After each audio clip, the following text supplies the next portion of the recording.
सप्ताह के अंतर्गत 6वां दिन है। कौन सा दिन है?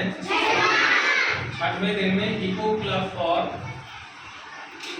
फॉर मिशन लाइफ डे हम लोग मना रहे हैं। ठीक है, इसमें क्या है कि हमें कुछ चीजें बतानी थी, जैसे जलवायु परिवर्तन, विभिन्न पर्यावरणीय मुद्दों में इसमें शामिल किया गया है। तो जलवायु परिवर्तन कैसे होता है और पृथ्वी में जो लगातार तापमान की वृद्धि हो रही है वो कैसे होती है, इसके बारे में थोड़ा सा हम जानकारी करें। ठीक है, ये हमने बनाया है सूर्य है और ये बीच में ओजोन की परत है। ठीक है, और ये पृथ्वी। होता क्या है कि सूरज से जो किरणें निकलती हैं, अल्ट्रावायलेट किरणें, इनको यूवी रेज बोलते हैं। कौन सी रेज? यूवी, अल्ट्रावायलेट, पराबैंगनी किरणें बोलती हैं। तो इनमें क्या होता है कि कुछ हानिकारक किरणें भी होती हैं जो हमारे त्वचा को नुकसान करती हैं। कैसे करती हैं? ये बीच में ओजोन की परत है। ये क्या है? ये ओजोन की परत कहीं कहीं पर पतली हो गई है, कहीं कहीं पर मोटी है। जहां जहां पे पतली हो गई है तो वहां से सूरज की जो हानिकारक किरणें हैं वो नीचे पृथ्वी पे आ रही है पृथ्वी पर। तो इससे होता क्या है कि पृथ्वी पर हम लोग सब लोग रहते हैं, तो इसमें जो पराबैंगनी किरणें होती है वो बहुत हानिकारक किरणें होती है। तो हमें कैंसर जैसी समस्याओं को जन्म होता है। अगर वो सारी किरणें पृथ्वी पर आ जाएं तो क्या हो जाएगा? मनुष्य को कैंसर, स्किन डिसीजेस की बीमारी बढ़ जाएगी।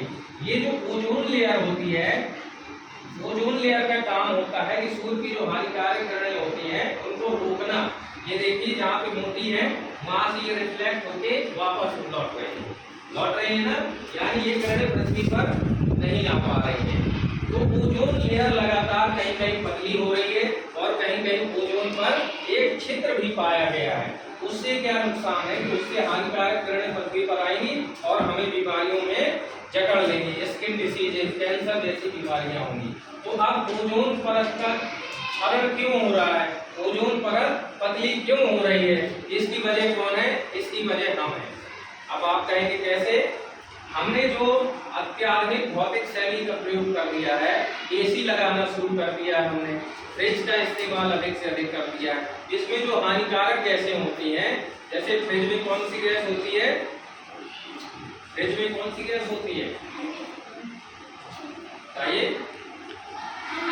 कार्बन मोनोऑक्साइड गैस होती है। ठीक है, तो वो गैसें एसी में भी हानिकारक गैस होती है। तो वो जैसे आती हैं तो वो क्या करती हैं कि ओजोन परत को नुकसान पहुंच गया।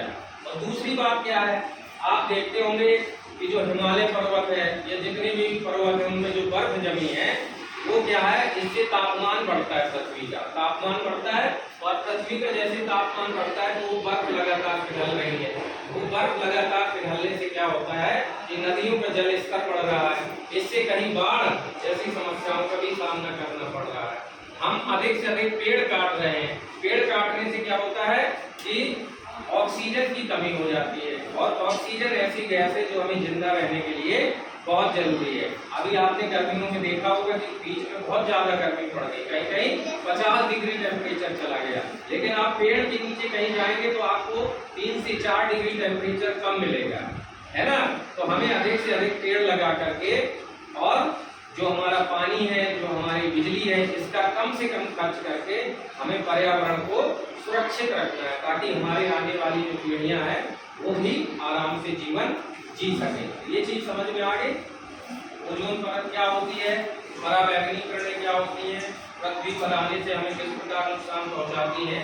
ठीक है, तो हम जो है पर्यावरण को लेके क्या बनेंगे, जागरूक बनेंगे और जीवन में अधिक से अधिक पेड़ लगाएंगे और क्या करेंगे, पानी का कम इस्तेमाल, जितना जरूरी हो उतना ही पानी, लाइट का भी अधिक से अधिक जो है जितनी जरूरत है उतना प्रयोग, बाकी अगर प्रयोग नहीं है तो उसको स्विच ऑफ कर देंगे। इन गतिविधियों से हम जलवायु परिवर्तन को होने से रोक सकते हैं और एक अच्छा जीवन जी सकते हैं।